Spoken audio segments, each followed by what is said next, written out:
รุณสวัสดิ์ค่ะท่านผู้ฟังที่นี่สถานีวิทยุกระจายเสียงแห่งประเทศไทยจังหวัดลำปางสถานีเพื่อบริการข้อมูลข่าวสารหน่วยงานภาครัฐและท้องถิ่นที่เชื่อถือได้ถูกต้องรวดเร็วพร้อมพัฒนาคุณภาพชีวิตประชาชนชาวลำปางให้ดีขึ้นอย่างยั่งยืนทำการส่งกระจายเสียงในระบบ FM ความถี่ 97 เมกะเฮิรตซ์จากอาคารห้องส่งเลขที่ 420 ถนนพหลโยธิน ตำบลหัวเวียง อำเภอเมือง จังหวัดลำปาง ตั้งแต่เวลา 5 นาฬิกาถึง 24 นาฬิกา เป็นประจำทุกวัน มีนางอัญชัน สรลำ เป็นผู้อำนวยการสถานี ช่างเทคนิคประกอบด้วย นายประสานทิมทอง นายแหลมเพชรนันตาแสง นายภูพิงพงศิริแสน ว่าที่ร้อยตรีอาทิตย์วรรณวารี และนายประยุทธ์พงษ์ดวงชมพูสำหรับผู้ประกาศประกอบด้วย นางกาญจนาอินทา นายบรรหารสุยะ นางอัชราพรปวงจันทร์ และนางสาวชุติการเหล่าชัยค่ะวิทยุแห่งประเทศไทยให้ความรู้คู่ความสุข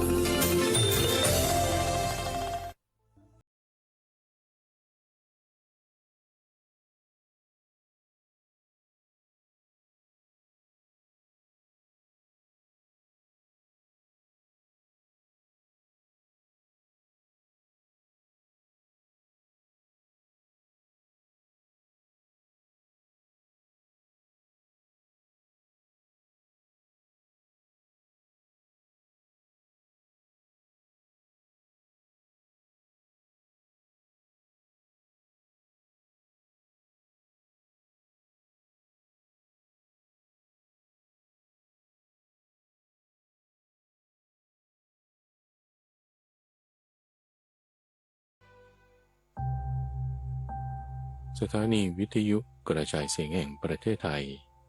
นำเสนอรายการธรรมรับอรุณโดยมูลนิธิปัญญาภาวนากับพระมหาไพบูลย์อาภีปุณโญในทุกวันพฤหัสเป็นช่วง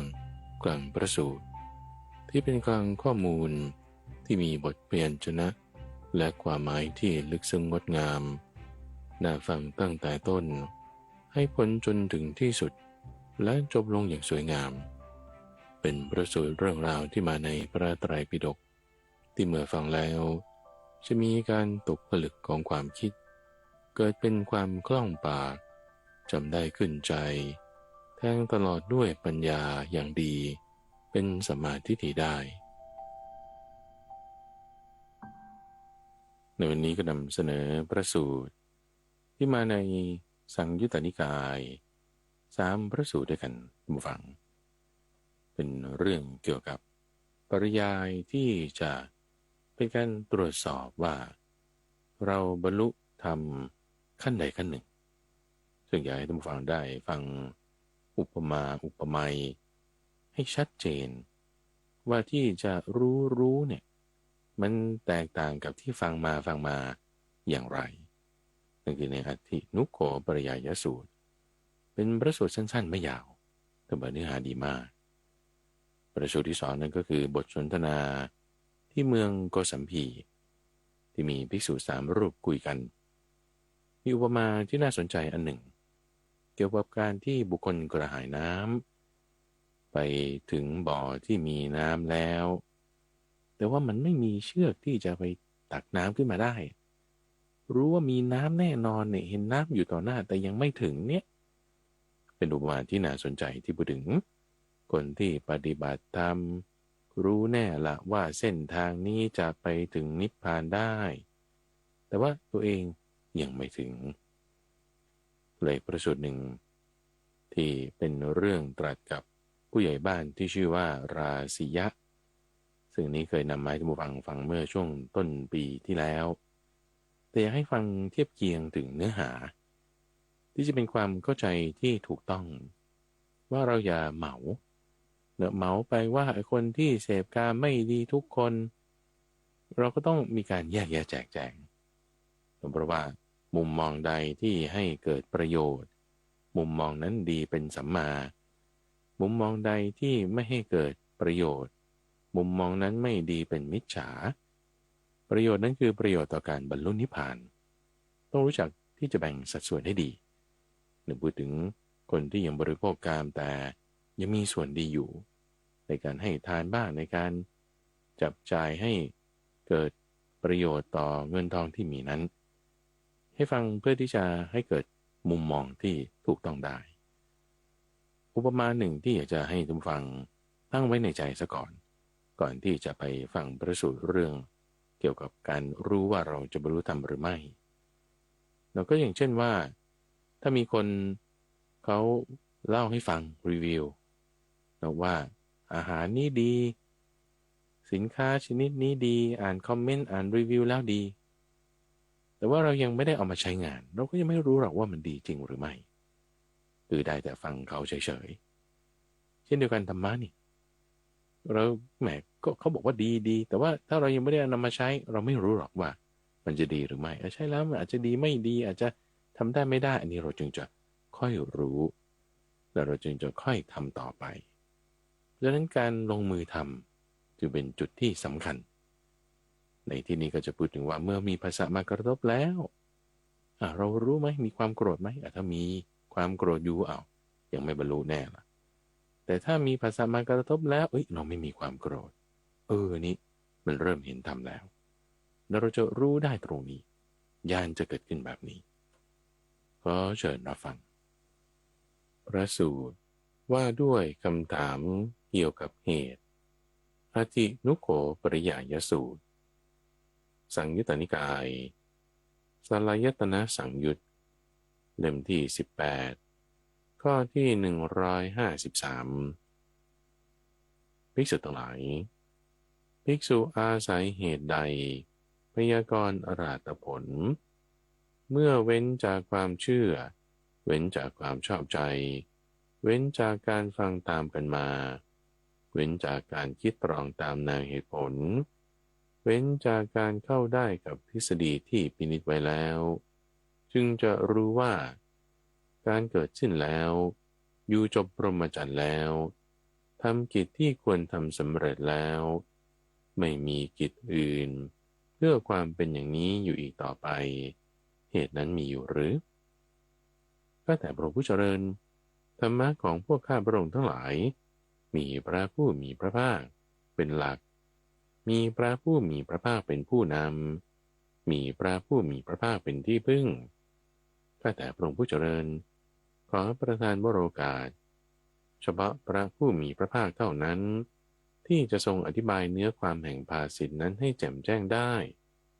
ภิกษุทั้งหลายฟังต่อจากพระองค์แล้วก็จะทรงจำไว้พระเจ้าข้าภิกษุทั้งหลายถ้าเช่นนั้นเธอทั้งหลายจงฟังจงใส่ใจให้ดีเราจะกล่าวภิกษุเหล่านั้นจึงได้ทูลสนองพระดำรัสแล้วพระผู้มีพระภาคจึงตรัสเรื่องนี้ว่าภิกษุทั้งหลายภิกษุอาศัยเหตุใดจึงพยากรณ์อรหัตผลเมื่อเว้นจากความเชื่อเว้นจากความชอบใจเว้นจากการฟังตามกันมาเว้นจากการคิดตรองตามแนวเหตุผลเว้นจากการเข้าได้กับทฤษฎีที่พินิจไว้แล้วจึงรู้ชัดว่าการเกิดสิ้นแล้วอยู่จบพรหมจรรย์แล้วทำกิจที่ควรทำเสร็จแล้วไม่มีกิจอื่นเพื่อความเป็นอย่างนี้อีกต่อไปเหตุนั้นมีอยู่ก็เหตุข้อนั้นเป็นอย่างไรคือภิกษุในธรรมวินัยนี้เห็นรูปทางตาแล้วรู้ชัดราคะโทสะและโมหะในภายในซึ่งมีอยู่ว่าราคะโทสะและโมหะในภายในของเรามีอยู่รู้ชัดราคะโทสะโมหะในภายในซึ่งไม่มีว่าราคะโทสะโมหะในภายในของเราไม่มีก็ทำเหล่านี้คือการรู้ชัดว่าราคะโทสะโมหะมีหรือไม่มีจะพึงทราบด้วยความเชื่อพึงทราบด้วยความชอบใจพึงทราบด้วยการฟังตามกันมาพึงทราบด้วยการคิดตรองตามแนวเหตุผล หรือพึงทราบด้วยการเข้าได้กับทฤษฎีที่พินิจไว้แล้วอย่างนั้นหรือข้อนั้นไม่ใช่อย่างนั้นพระเจ้าข้าก็อาตมาเหล่านี้พึงทราบได้เพราะการเห็นด้วยปัญญาไม่ใช่หรือข้อนั้นเป็นอย่างนั้นพระเจ้าข้าภิกษุทั้งหลายภิกษุอาศัยเหตุใดพยากรณ์อรหัตผลเว้นจากความเชื่อความชอบใจเว้นจากการฟังตามกันมา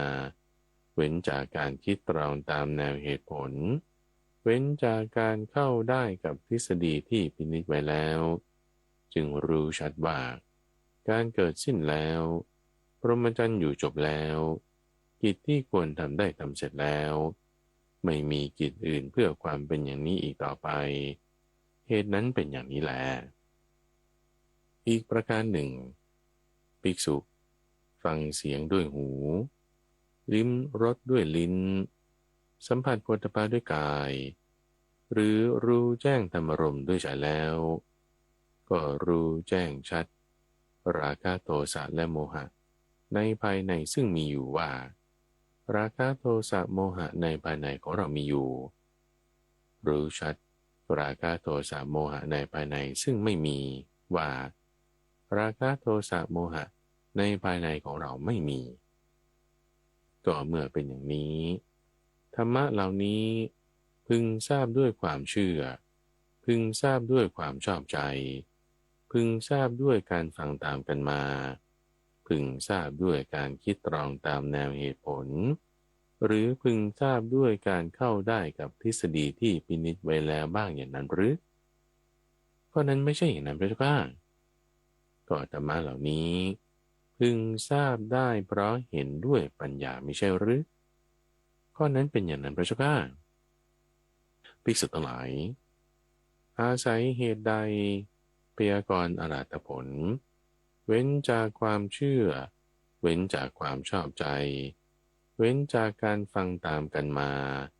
เว้นจากการคิดตรองตามแนวเหตุผลเว้นจากการเข้าได้กับทฤษฎีที่พินิจไว้แล้ว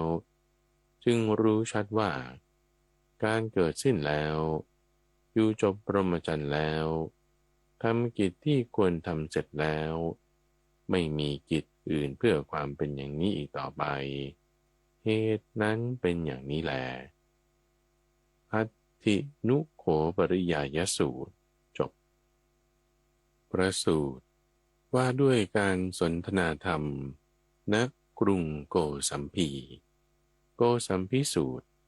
สังยุตตนิกายนิทานวรรคนิทานสังยุตเล่มที่16ข้อที่68มีในสมัยหนึ่งท่านพระมุสีละท่านพระปวิทถะท่านพระนารทะและท่านพระอานนท์พักอยู่ณโคสิตารามในเขตกรุงโกสัมพีกระนั้นท่านพระปวิทถะได้ถามท่านพระมุสีลาว่าท่านมุสีละเว้นจากความเชื่อเว้นจากความชอบใจเว้นจากการฟังตามกันมาเว้นจากการคิดตรองตามแนวเหตุผลเว้นจากการเข้ากันได้กับทฤษฎีที่พินิจไว้แล้วท่านมุสีละมีความรู้เฉพาะตนหรือว่าเพราะชาติคือการเกิดเป็นปัจจัยชราและมรณะจึงมีท่านมุสีละจึงได้ตอบว่าท่านปวิทะเว้นจากความเชื่อเว้นจากความชอบใจเว้นจากการฟังตามกันมา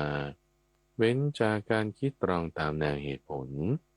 เว้นจากการเข้ากันได้กับทฤษฎีที่พินิจไปแล้วผมรู้เห็นว่าเพราะการเกิดเป็นปัจจัยความแก่และความตายจึงมีท่านมุสีละก็เมื่อเว้นจากความเชื่อเว้นจากการชอบใจเว้นจากการฟังตามกันมาเว้นจากการคิดตรองตามแนวเหตุผลเว้นจากการเข้ากันได้กับทฤษฎีที่พินิจไว้แล้วท่านมุสีละมีความรู้เฉพาะตนอย่างนี้หรือว่าเพราะพบเป็นปัจจัยความเกิดจึงมี หรือเพราะอุปทานเป็นปัจจัยภพจึงมีหรือเพราะตัณหาเป็นปัจจัยอุปทานจึงมีหรือเพราะเวทนาเป็นปัจจัยตัณหาจึงมีหรือเพราะผัสสะเป็นปัจจัยเวทนาจึงมีหรือเพราะสลายตนะเป็นปัจจัยผัสสะจึงมีหรือ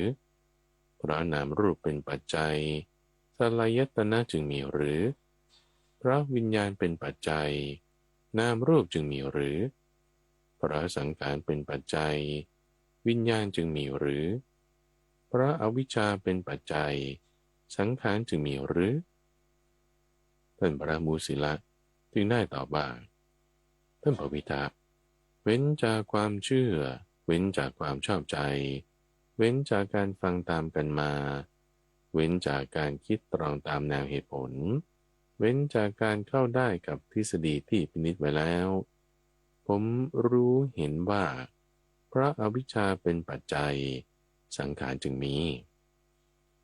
ท่านมูสิละก็เว้นจากความเชื่อจากความชอบใจเป็นต้นแล้วท่านมุสิละมีความรู้เฉพาะตนอย่างนี้หรือว่าเพราะการเกิดดับความแก่และความตายจึงดับอย่างนั้นหรือเพราะอุปทานดับภพจึงดับอย่างนั้นหรือเพราะวิญญาณดับนามรูปจึงดับอย่างนั้นหรือเพราะอวิชชาดับสังขารจึงดับอย่างนั้นหรือท่านพระมูสิละจึงได้ตอบว่าท่านพระวิทาเว้นจากความเชื่อเว้นจากความชอบใจเว้นจากการฟังตามกันมาเว้นจากการคิดตรองตามแนวเหตุผลเว้นจากการเข้ากันได้กับทฤษฎีที่พินิจไว้แล้วผมรู้เห็นว่าเพราะอวิชชาดับ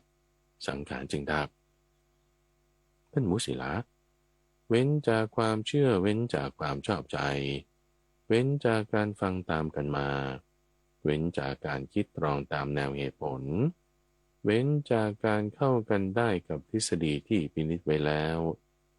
ท่านมุสิละมีความรู้เฉพาะตนหรือว่าความดับแห่งภพเป็นนิพพานอย่างนั้นหรือท่านพระวิทาเว้นจากความเชื่อเว้นจากความชอบใจเว้นจากการฟังตามกันมาเว้นจากการคิดตรองตามแนวเหตุผลเว้นจากการเข้าได้กับทฤษฎีที่พินิจไว้แล้วผมรู้เห็นว่าความดับแห่งภพเป็นนิพพานก็ถ้าเช่นนั้นท่านมุสิละก็เป็นพระอรหันต์ขีณาสพละสิเมื่อท่านพระปวิทธากล่าวอย่างนี้แล้วท่านพระมุสิละได้นิ่งเสียลำดับนั้นท่านพระนารถะจึงได้กล่าวกับท่านพระปวิทธาว่าสาธุดีละท่านปวิทธาผมจะตอบปัญหานี้ได้ท่านจงถามปัญหานี้เถิดผมจะตอบปัญหานี้แก่ท่านท่านนารถะถ้าท่านตอบปัญหานี้ได้ผมจะถามปัญหานี้แก่ท่านและท่านจงตอบปัญหานี้แก่ผมท่านนารถะเว้นจากความเชื่อความชอบใจเว้นจากการฟังตามกันมาเว้นจากการคิดตรองตามแนวเหตุผลเว้นจากการเข้าได้กับทฤษฎีที่พินิจไว้แล้วท่านนารถะมีความรู้เฉพาะตนหรือว่าเพราะการเกิดเป็นปัจจัยความแก่และความตายจึงมีและได้ถามถึงปฏิจจสมุปบาททั้งสายเกิดและสายดับจนถึงความที่ว่าความดับแห่งภพเป็นนิพพานและได้ถามต่อไปว่าถ้าเช่นนั้นท่านนารถะก็เป็นพระอรหันต์ขีณาสพละสิท่านผู้มีอายุข้อที่ว่าความดับแห่งภพเป็นนิพพานผมเห็นดีด้วยปัญญาอันชอบตามความเป็นจริงแต่ผมไม่ใช่พระอรหันต์ขีณาสพเปรียบเหมือนบ่อน้ำในทางกันดารที่บ่อนั้นไม่มีเชือกไม่มีคันโพงทันใดนั้น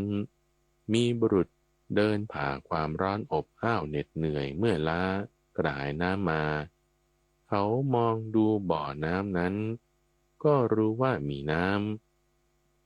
แต่สัมผัสด้วยกายไม่ได้อุปมานี้ฉันใดอุปไมยก็ฉันนั้น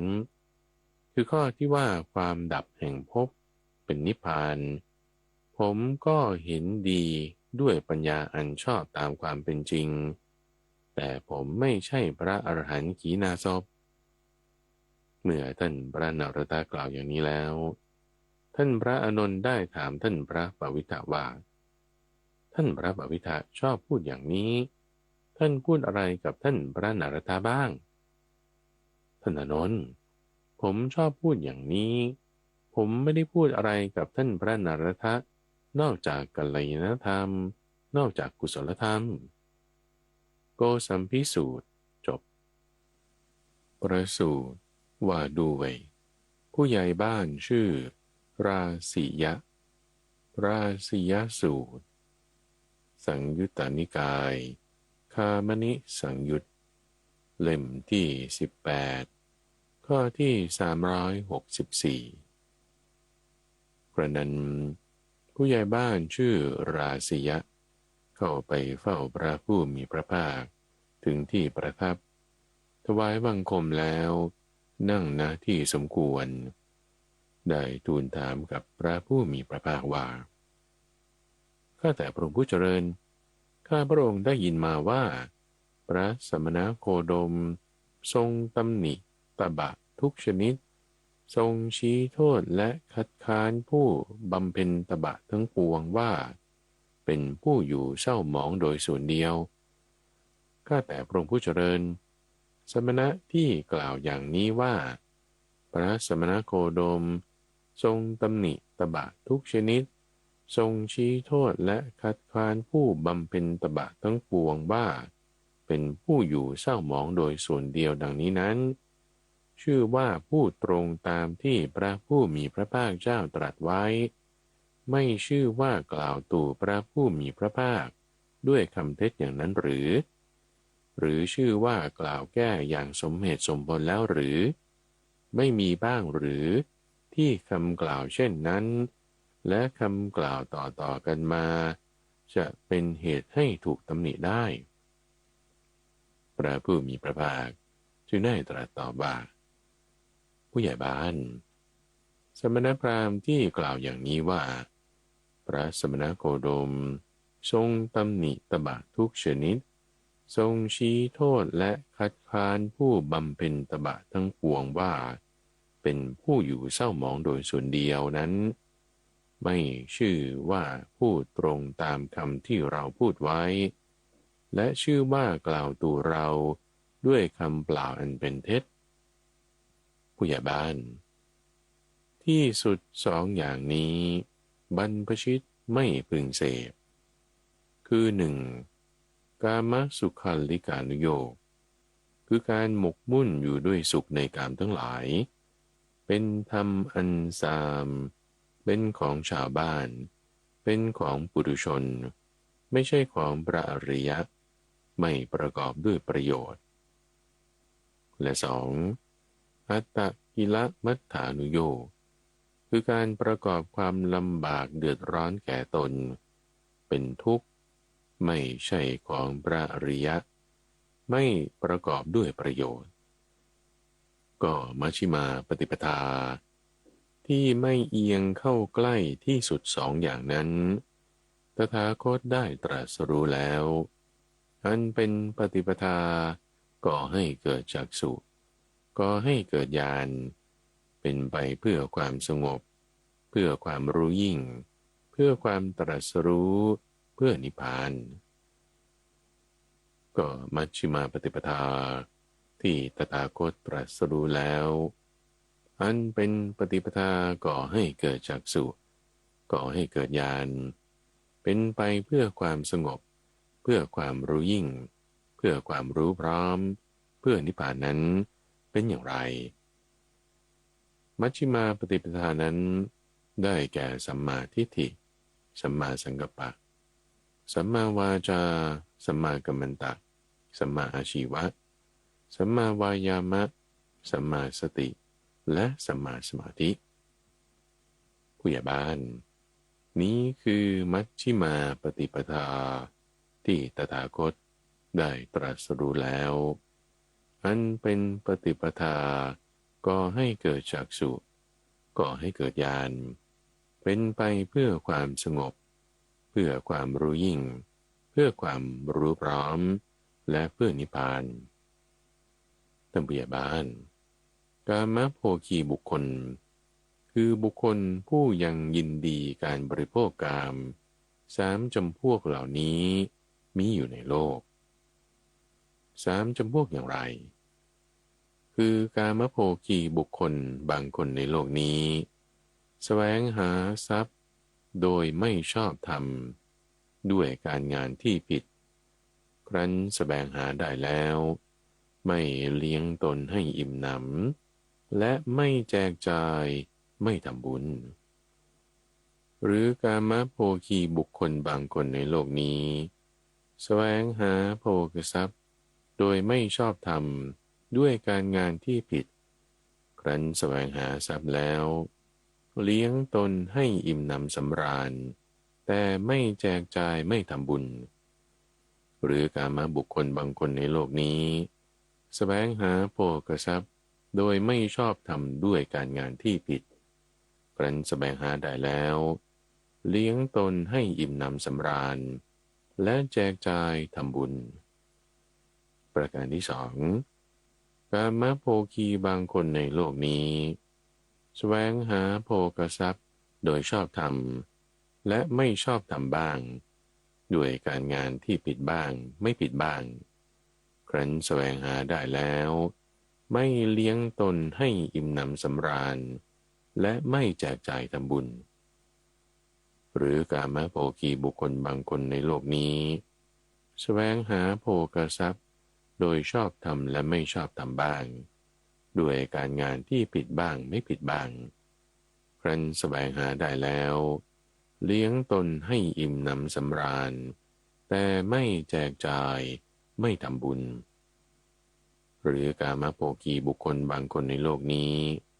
แสวงหาโภคทรัพย์โดยชอบธรรมและไม่ชอบธรรม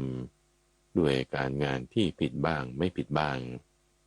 ครั้นแสวงหาได้แล้วเลี้ยงตนให้อิ่มหนำสำราญและแจกจ่ายทำบุญประการที่สามกามโภคีบุคคลบางคนในโลกนี้แสวงหาโภคทรัพย์โดยชอบธรรมด้วยการงานที่ไม่ผิดครั้นแสวงหาได้แล้วไม่เลี้ยงตนให้อิ่มหนำสำราญและไม่แจกจ่ายไม่ทำบุญหรือกามโภคีบุคคลบางคนในโลกนี้แสวงหาโภคทรัพย์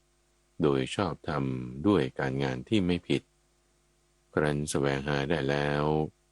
เลี้ยงตนให้อิ่มหนำสำราญแต่ไม่แจกจ่ายไม่ทำบุญหรือกามโภคีบางคนในโลกนี้แสวงหาโภคทรัพย์โดยชอบธรรม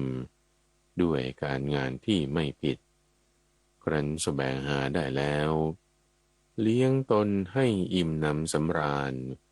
และแจกจ่ายทำบุญ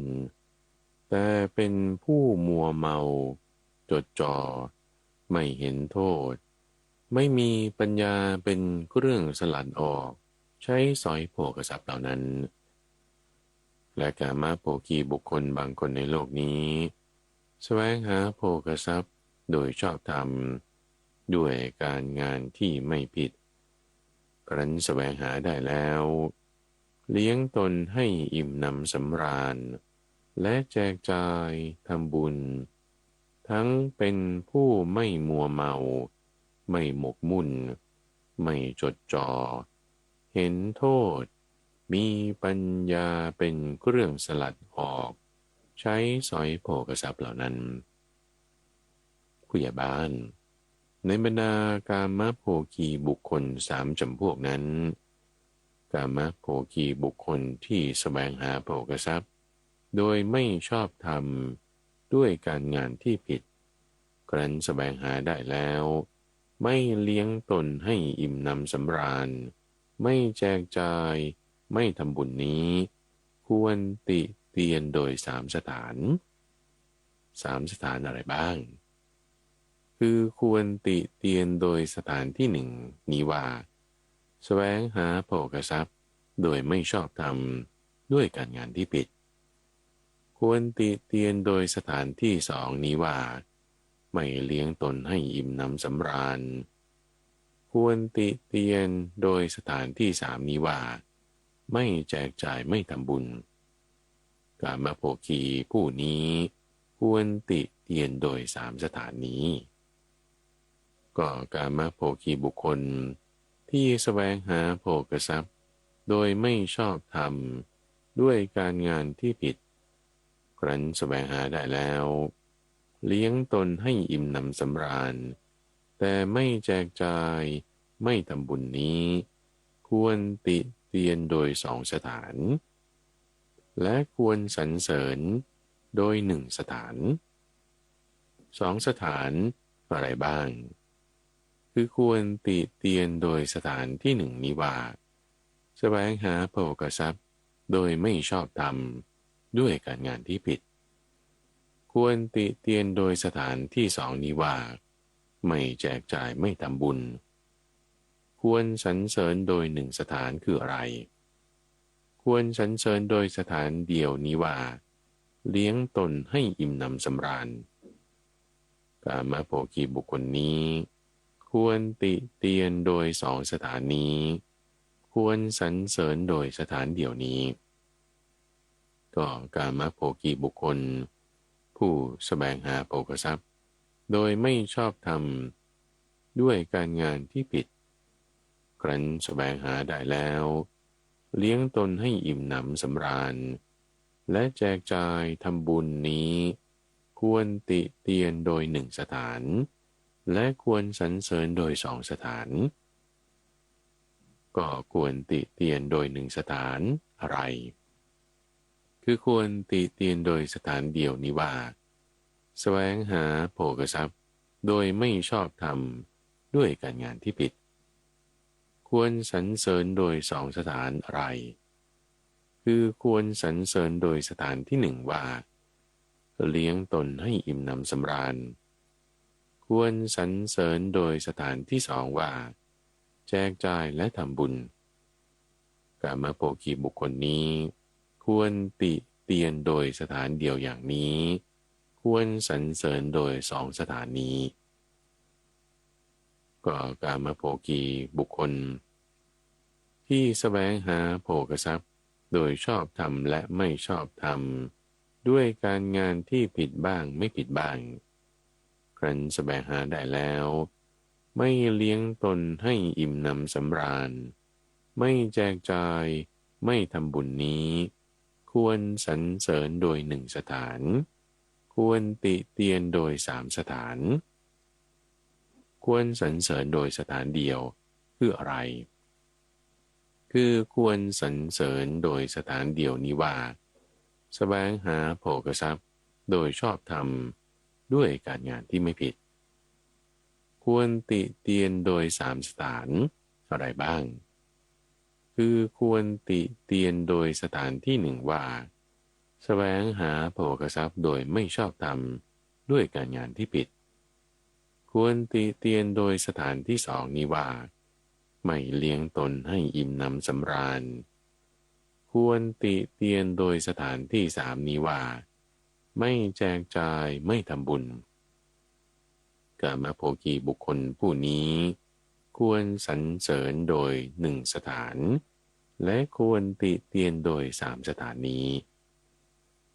ก็กามโภคีบุคคลที่แสวงหาโภคทรัพย์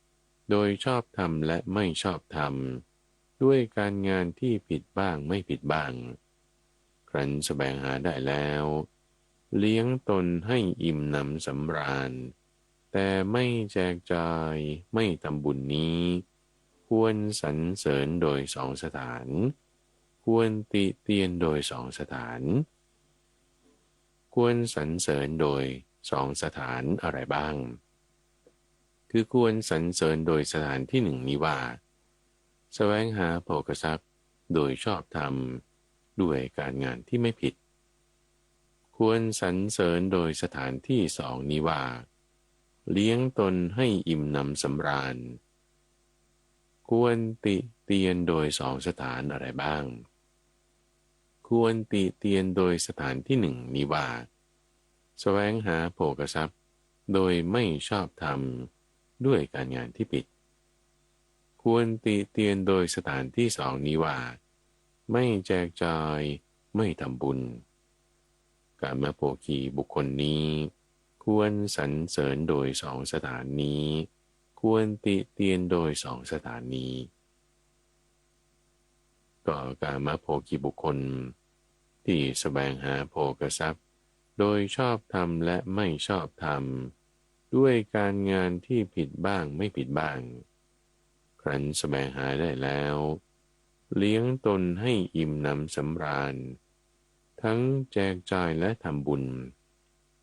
ควรสรรเสริญโดยสามสถานและควรติเตียนโดยหนึ่งสถานควรสรรเสริญโดยสามสถานอะไรบ้างคือควรสรรเสริญโดยสถานที่หนึ่งนี้ว่าแสวงหาโภคทรัพย์โดยชอบธรรมด้วยการงานที่ไม่ผิดควรสรรเสริญโดยสถานที่สองนี้ว่าเลี้ยงตนให้อิ่มหนำสำราญและควรสรรเสริญโดยสถานที่สามนี้ว่าแจกจ่ายทำบุญควรติเตียนโดยหนึ่งสถานคืออะไรคือควรติเตียนโดยหนึ่งสถานว่าแสวงหาโภคทรัพย์โดยไม่ชอบธรรมด้วยการงานที่ผิดกามโภคีบุคคลนี้ควรสรรเสริญโดยสามสถานนี้ควรติเตียนโดยหนึ่งสถานีส่วนกามโภคีบุคคลที่แสวงหาโภคทรัพย์โดยชอบธรรมด้วยการงานที่ไม่ผิดครั้นแสวงหาได้แล้วไม่เลี้ยงตนให้อิ่มหนำไม่แจกจ่ายไม่ทำบุญควรสรรเสริญโดยสถานเดียวควรติเตียนโดยสองสถานควรสรรเสริญโดยสถานเดียวคืออะไรคือควรสรรเสริญโดยสถานเดียวว่าแสวงหาโภคทรัพย์โดยชอบธรรมด้วยการงานที่ไม่ผิดควรติเตียนโดยสองสถานอะไรคือควรติเตียนโดยสถานที่หนึ่งนี้ว่าไม่เลี้ยงตนให้อิ่มหนำสำราญควรติเตียนโดยสถานที่สองนี้ว่าไม่แจกจ่ายไม่ทำบุญกามโภคีบุคคลนี้ควรสรรเสริญโดยสถานเดียวนี้ควรติเตียนโดยสองสถานีก็กามโภคีบุคคลที่แสวงหาโภคทรัพย์โดยชอบธรรมด้วยการงานที่ไม่ผิดครั้นแสวงหาได้แล้วเลี้ยงตนให้อิ่มหนำสำราญแต่ไม่แจกจ่ายไม่ทำบุญควรสรรเสริญโดยสองสถานควรติเตียนโดยหนึ่งสถานควรสรรเสริญโดยสถานที่หนึ่งนี้ว่าแสวงหาโภคทรัพย์โดยชอบธรรมด้วยการงานที่ไม่ผิดควรสรรเสริญโดยสถานที่สองนี้ว่าเลี้ยงตนให้อิ่มหนำสำราญควรติเตียนโดยหนึ่งสถานคืออะไรคือควรติเตียนโดยหนึ่งสถานว่าไม่แจกจ่ายไม่ทำบุญกามโภคีบุคคลนี้ควรสรรเสริญโดยสองสถานนี้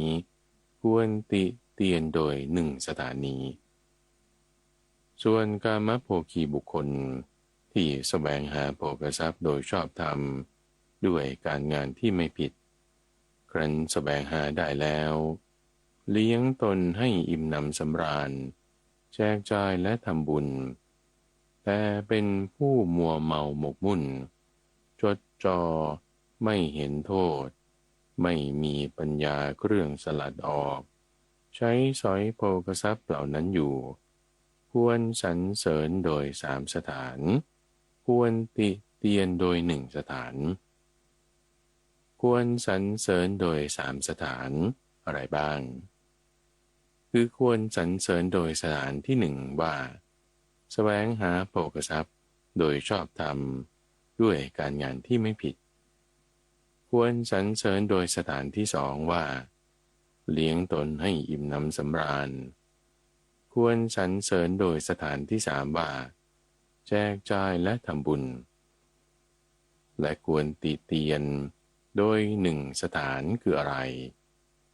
คือควรติเตียนโดยหนึ่งสถานว่าเป็นผู้มัวเมาหมกมุ่นจดจ่อไม่เห็นโทษไม่มีปัญญาเครื่องสลัดออกใช้สอยโภคทรัพย์เหล่านั้นอยู่กามโภคีบุคคลผู้นี้ควรสรรเสริญโดยสามสถานีควรติเตียนโดยหนึ่งสถานีส่วนกามโภคีบุคคลที่แสวงหาโภคทรัพย์โดยชอบธรรมด้วยการงานที่ไม่ผิดครั้นแสวงหาได้แล้วเลี้ยงตนให้อิ่มหนำสำราญทั้งแจกจ่ายและทำบุญและไม่มัวเมาไม่หมกมุ่นไม่จดจ่อเห็นโทษมีปัญญาเครื่องสลัดออกใช้สอยโภคทรัพย์เหล่านั้นอยู่ควรสรรเสริญโดยสี่สถานควรสรรเสริญโดยสี่สถานอะไรคือควรสรรเสริญโดยสถานที่หนึ่งนี้ว่าแสวงหาโภคทรัพย์โดยชอบธรรมด้วยการงานที่ไม่ผิดควรสรรเสริญโดยสถานที่สองว่าเลี้ยงตนให้อิ่มหนำสำราญควรสรรเสริญโดยสถานที่สามว่าแจกจ่ายและทำบุญควรสรรเสริญโดยสถานที่สี่ว่าไม่มัวเมาไม่หมกมุ่นไม่จดจ่อเห็นโทษมีปัญญาเครื่องสลัดออกใช้สอยโภคทรัพย์เหล่านั้นอยู่กามโภคีบุคคลนี้ควรสรรเสริญโดยสี่สถานีท่านผู้ใหญ่บ้านบุคคลผู้บำเพ็ญตบะเป็นอยู่เศร้าหมองสามจำพวกนี้มีอยู่ในโลกสามประการพวกไหนบ้างคือหนึ่งบุคคลบางคนในโลกนี้บำเพ็ญตบะเป็นอยู่เศร้าหมองมีศรัทธาออกจากเรือนบวชเป็นบรรพชิตด้วยคิดว่าฉะไหนหนอเราพึงบรรลุกุศลธรรมฉะไหนหนอเราพึงทำให้แจ้งญาณทัสสนะที่ประเสริฐอันสามารถวิเศษยิ่งกว่าธรรมของมนุษย์เขาทำตนให้เดือดร้อนกระวนกระวายไม่บรรลุกุศลธรรมและไม่ทำให้แจ้งญาณทัสสนะที่ประเสริฐอันสามารถอันวิเศษยิ่งกว่าธรรมของมนุษย์ข้อที่สองบุคคลบางคนในโลกนี้บำเพ็ญตบะเป็นอยู่เศร้าหมองมีศรัทธาออกจากเรือนบวชเป็นบรรพชิตด้วยคิดว่าฉะไหนหนอเราพึงบรรลุกุศลธรรมฉะไหนหนอเราพึงทำให้แจ้งญาณทัสสนะที่ประเสริฐอันสามารถอันวิเศษยิ่งกว่าธรรมของมนุษย์เขาทำตนให้เดือดร้อนกระวนกระวายบรรลุกุศลธรรมแต่ไม่ทำให้แจ้งญาณทัสสนะที่ประเสริฐอันสามารถอันวิเศษยิ่งกว่าธรรมของมนุษย์ได้ข้อที่สามบุคคลบางคนในโลกนี้บำเพ็ญตบะเป็นอยู่เศร้าหมองมีศรัทธาออกจากเรือนบวชเป็นบรรพชิตด้วยคิดว่าฉะไหนหนอเราพึงบรรลุกุศลธรรมฉะไหนหนอเราพึงทำให้แจ้งญาณทัสสนะที่ประเสริฐอันสามารถอันวิเศษยิ่งกว่าธรรมของมนุษย์เขาทำตนให้เดือดร้อนกระวนกระวายบรรลุกุศลธรรมและทำให้แจ้งญาณทัสสนะที่ประเสริฐอันสามารถอันวิเศษยิ่งกว่าธรรมของมนุษย์ได้ผู้ใหญ่บ้าน บรรดาบุคคลสามจำพวกนั้นบุคคลผู้บำเพ็ญตบะเป็นอยู่เศร้าหมองทำตนให้เดือดร้อนกระวนกระวายไม่บรรลุกุศลธรรมและไม่ทำให้แจ้งญาณทัสสนะที่ประเสริฐอันสามารถอันวิเศษยิ่งกว่าธรรมของมนุษย์ควรติเตียนโดยฐานะสามประการควรติเตียนโดยฐานะสามประการคือควรติเตียนโดยสถานะที่หนึ่งว่าทำตนให้เดือดร้อนกระวนกระวายควรติเตียนโดยสถานะที่สองว่าไม่บรรลุกุศลธรรมควรติเตียนโดยสถานที่สามว่า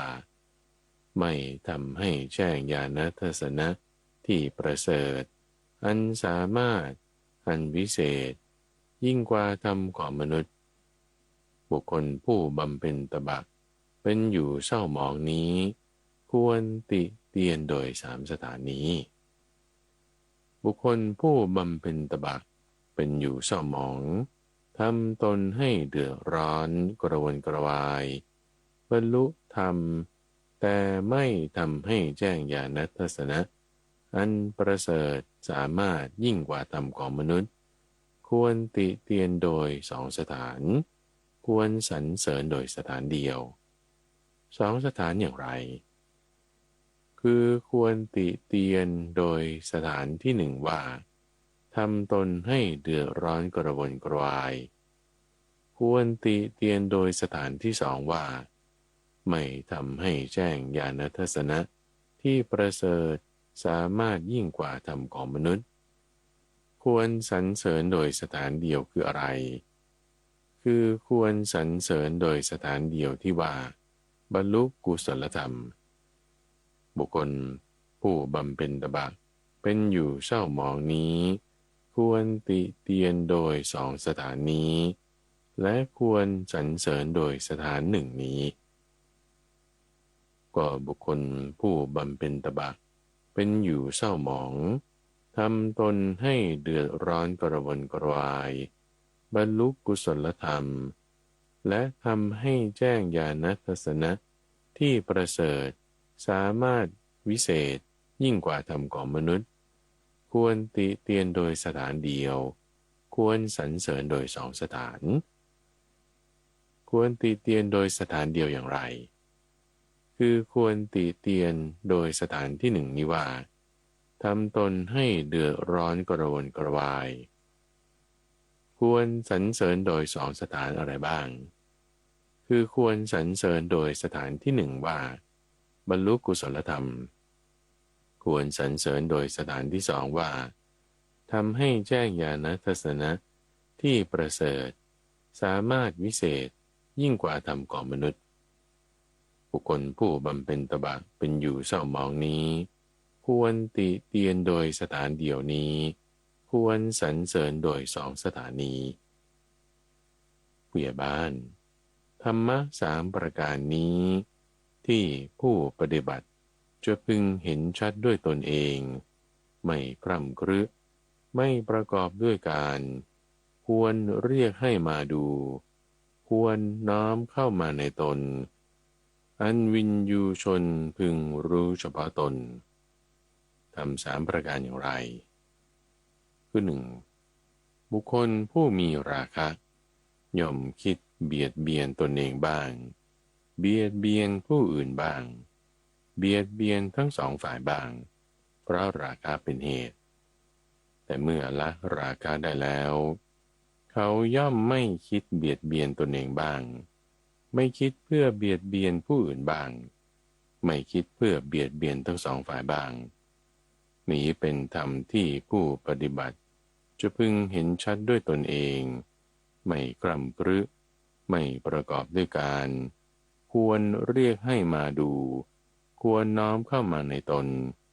อันวินยูชนพึงรู้เฉพาะตนข้อที่สองบุคคลผู้มีโทสะย่อมคิดเพื่อเบียดเบียนตนเองบ้างเพื่อเบียดเบียนผู้อื่นบ้างเพื่อเบียดเบียนทั้งสองฝ่ายบ้างเพราะโทสะเป็นเหตุ เมื่อละโทสะได้แล้วเขาย่อมไม่คิดเพื่อเบียดเบียนตนเองบ้างไม่คิดเพื่อเบียดเบียนผู้อื่นบ้างไม่คิดเพื่อเบียดเบียนทั้งสองฝ่ายบ้างนี้เป็นธรรมที่ผู้ปฏิบัติจะพึงเห็นชัดด้วยตนเองไม่คร่ำครึไม่ประกอบด้วยการควรเรียกให้มาดูควรน้อมเข้ามาในตนอันวินยูชนพึงรู้เฉพาะตนข้อที่ 3บุคคลผู้มีโมหะย่อมคิดเพื่อเบียดเบียนตนเองบ้างเพื่อเบียดเบียนผู้อื่นบ้างเพื่อเบียดเบียนทั้งสองฝ่ายบ้างเพราะโมหะเป็นเหตุเมื่อละโมหะได้แล้วเขาย่อมไม่คิดเพื่อเบียดเบียนตนเองบ้างไม่คิดเพื่อเบียดเบียนผู้อื่นบ้างไม่คิดเพื่อเบียดเบียนทั้งสองฝ่ายบ้างนี้เป็นธรรมที่ผู้ปฏิบัติจะพึงเห็นชัดด้วยตนเองไม่คร่ำครึไม่ประกอบด้วยการควรเรียกให้มาดูควรน้อมเข้ามาในตนอันวินยูชนพึงรู้เฉพาะตนธรรมะ3ประการนี้ที่ผู้ปฏิบัติจะพึงเห็นชัดด้วยตนเองไม่คร่ำครึไม่ประกอบด้วยการควรเรียกให้มาดูควรน้อมเข้ามาในตนอันวินยูชนพึงรู้เฉพาะตนเมื่อพระผู้มีพระภาคเจ้าตรัสอย่างนี้แล้วผู้ใหญ่บ้านชื่อราศียาได้กราบทูลขึ้นดังนี้ว่าข้าแต่พระองค์ผู้เจริญภาษิตของพระผู้มีพระภาคชัดเจนไพเราะยิ่งนักข้าแต่พระองค์ผู้เจริญภาษิตของพระผู้มีพระภาคชัดเจนไพเราะยิ่งนักพระองค์ทรงประกาศธรรมะแจ่มแจ้งโดยประการต่างๆเปรียบเหมือนบุคคลหงายของที่คว่ำเปิดของที่ปิดบอกทางแก่คนหลงทางหรือจุดประทีปไว้ในที่มืดด้วยตั้งใจว่าคนมีตาดีจะเห็นรูปได้ข้าพระองค์ขอถึงพระผู้มีพระภาคพร้อมทั้งพระธรรมและพระสงฆ์เป็นสรณะขอพระผู้มีพระภาคจงทรงจำข้าพระองค์ว่าเป็นอุบาสกผู้ถึงสรณะตั้งแต่วันนี้เป็นต้นไปจนตลอดชีวิตราศียาสูตร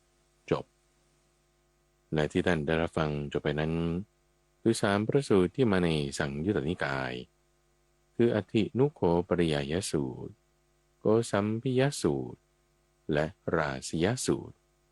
ที่เป็นเนื้อหาที่ก็สั้นๆไม่ยาวแต่มีความลึกซึ้งสามารถที่จะให้เราจัดแจงความคิดมุมมองให้ปรับจิตให้ตั้งอยู่ในมุมมองที่ดี